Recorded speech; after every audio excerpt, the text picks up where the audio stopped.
Wait a second, man. What? We can't go in there like this. Why? We got to look fly. What's mean fly? We got to Mac out, man. We can't go in there like this. What does it mean Mac out?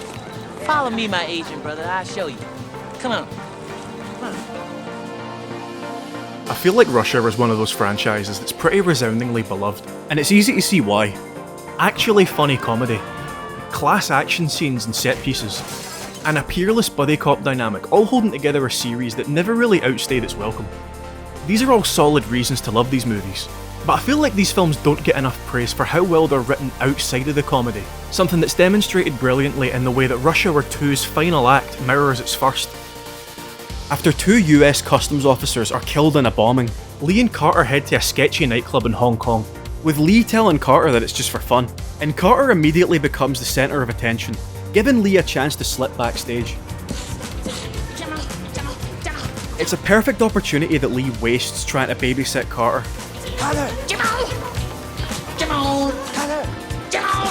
He tells Carter that the people they're dealing with here are serious, deadly criminals, and that Carter should leave everything to Lee. So when things go action movie first act pear-shaped, Lee's the one that's really to blame. Even after the events of the first film, taking down Juntao and saving Su Yung, Lee still doesn't treat Carter as an equal. And I love this because in a lot of odd couple stories like this, the characters' differences are generally glazed over after the film decides that they just like each other now. Whereas with Rush Hour 2, it's not as easy as that. Being partners takes work, and even though these guys clearly love each other, being good friends doesn't always make for a perfect working relationship. And this is a better way to tell a story about two guys who couldn't be more different. Despite flashes of harmony, it takes time for true brotherhood to form. And that's why Rush Hour 2 is deserving of credit for more than just its comedy and its action.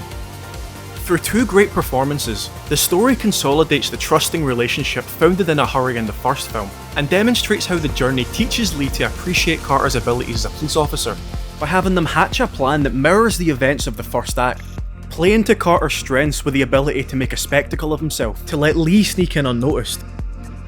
Carter does what he does best and makes a scene, and this time, Lee trusts him to do his thing.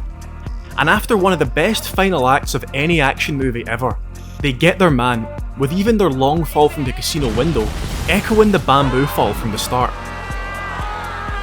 All Lee had to do was trust Carter, and when he does, we see almost a replay of the film's first sequence that, while chaotic, is a success. And all of this is a big part of why I'm so passionately resistant to criticism of these movies as racist. Because to me they're the complete opposite.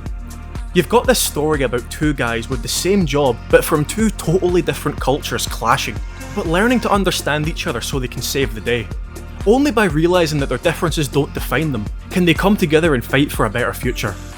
I can almost see how, in passing, the film might sound racist on an absolute surface level thanks to jokes like this. Yeah, I've been looking for your sweet and sour chicken ass. And this.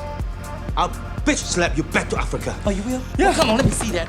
But the heart and soul of the Rush Hour franchise is an out-and-out anti-racist message that prejudging anyone based on assumptions about where they come from or how they look or speak leads to conflict, whereas opening your heart and mind to solving misunderstandings and gulfs in cultural context, and crucially, trusting other people, is the highway to a better life.